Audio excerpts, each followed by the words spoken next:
परीक्षित भगवान ने सुदामा जी के कंदों को स्वीकार किया।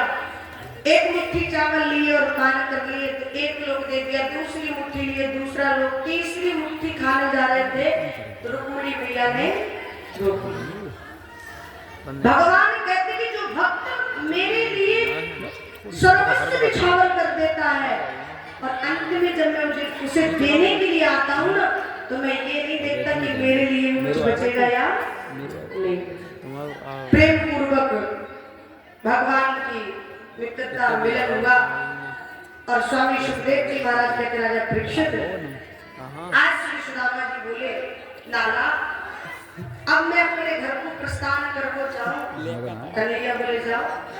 स्वामी सुखदेव जी महाराज कहते राजा परीक्षित भगवान कन्हैया के पास श्री सुदामा जी एक रात्रि रुके थे।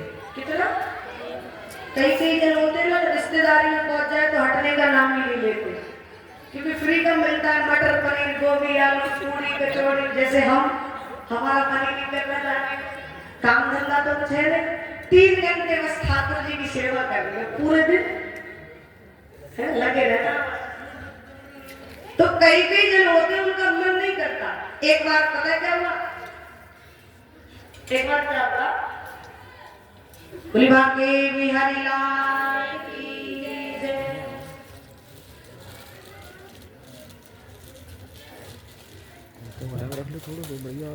बोली कृष्ण कन्हैया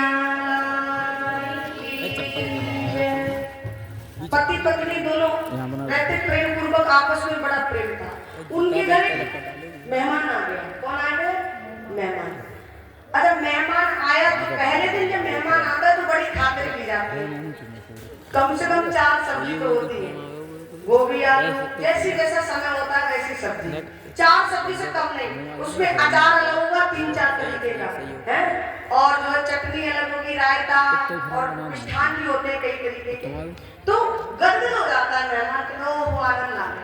फिर दूसरे दिन एक कम हो जाती है सब्जी, फिर तीसरे दिन एक और हो जाती है, चौथे दिन 5 तरीके का अचार आता था एक भी तरीके का हटा ऐसा हो जाता। लेकिन यहाँ पर क्या हुआ कि इन्होंने मेहमान की इतनी खातिरदारी की पहले दिन की तरह 4-4 सब्जियों से भोजन कराते।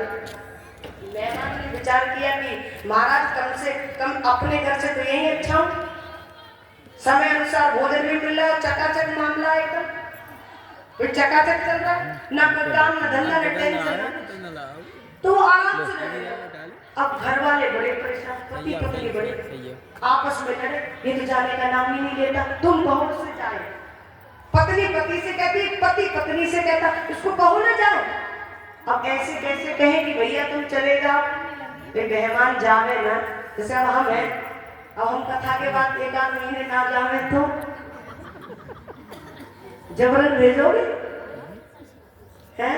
अब ये तो कह रही हो कोई परेशानी नहीं है, हाँ 2 दिन रुक जाने दो, सिर्फ परेशानी अभी नहीं है, हो जाएगी, बढ़ जाएगी, क्योंकि थाली इंसान को कोई नहीं खिलाता।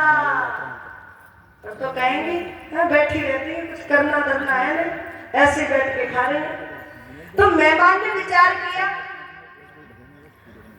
कि यहाँ तो मामला जगह जगह, अब पत्नी पति से कहे, पति पत्नी से कहे कि इनको भगाओ यहाँ से, अब भगाए कैसे? तो उन्होंने कहा कि ऐसे नहीं भागेगा, एक काम करते हैं, जो मेहमान था ना वो घूमने चला गया कहीं, तो पति पत्नी दोनों ने मिलकर एक सलाह की। बोले जब मेहमान आए तो हम और आप दोनों मिलकर झूठ मूठ का झगड़ा करेंगे। कैसा कैसा? सचमुच का नहीं, देखो क्षमा करे तुम मत करना, हम सुबह ही चले जाएंगे। तुम मत लड़ना, हम तो चले जाएंगे सुबह। तो बोले कि तुम झूठ मूठ के झगड़ा करना, हम दोनों झूठ मूठ के झगड़ा करेंगे, सचमुच नहीं झूठ मूठ का। बोले ठीक है। बोले जब हम झगड़ा करेंगे, जब मेहमान घर में आवे तभी झगड़ा शुरू, जब घर में आवे तभी झगड़ा शुरू। बोले ऐसा क्रम जब वो देखेगा तो परेशान हो जाएगा कि इससे अच्छा तो अपने घर ही ठीक था और चला जाएगा। बोले ठीक है। अब डर था दोनों, बोले करेंगे झूठ मूठ का, सच में ना हो जावे। हाँ अब मेहमान घूम घाम के आए, उन्होंने विचार किया भोजन का समय हो गया होगा, प्रसादी तैयार हो गई होगी, यहाँ देखा तो महाराज जैसे ही प्रवेश किया घर में तो झगड़ा शुरू, पति पत्नी। अब पति पत्नी को मारे, पति और आपस में झगड़ा हो रहा। मेहमान ने देखा, अरे राम राम राम, यहाँ तो व्यवस्था सब खराब है, चला गया बेचारा बाहर। फिर थोड़ी देर बाद सोचा कि यह मामला थोड़ा गर्म था, उस समय शांत हो गया होगा। फिर आया तो फिर भाई उनका तो झूठ मूठ का चल रहा था। है उसने विचार किया, इसी कलेश की वजह से तो मैं अपने घर को छोड़कर आया कि 2-4 दिन मेहमानी में चला जाऊंगा। है मेरी पत्नी भी तो ऐसे काम करे है, या नहीं तो मैं यहाँ आया और यहाँ भी आने के बाद सुकून। उसने कहा छोड़ो मामला गड़बड़ा, अब यहाँ कुछ नहीं होगा, एक काम करो, बैग पैक करने लगा और बैग पैक करके बेचारा चल दिया। पति पत्नी दोनों देख रहे थे बड़े गौर से, क्योंकि झगड़ा ही मेहमान को भगाने के लिए हो रहा था। अब जैसे ही बैग पैक किया, घर से बाहर निकला, पत्नी ने देखा थोड़ी दूर जाते हुए दौड़ के बोला तो गया ही, और दोनों आपस में आए, एक दूसरे को खूब पीटा ना जम के, तो एक दूसरे को झाड़ा और बोले देखो नाराज मत हो ना, हम तो झूठ मूठ क्या कर रहे थे, झगड़ा कैसा कर रहे थे। हाँ उस मेहमान की वजह से झूठ मूठ का था हमारा झगड़ा, हमारा आपका, नाराज मत हो ना एक दूसरे से। मेहमान निकल के आया, बोले हम भी तो झूठ मूठ के गए थे, हम कौन से सच में गए थे, हम भी प्यारे झूठ मूठ में गए, हम सच में नहीं गए थे, वो भी आगे खड़ा। तो मेरे कहने का मतलब है कि श्री सुदामा जी ऐसे नहीं थे। एक रात्रि रुके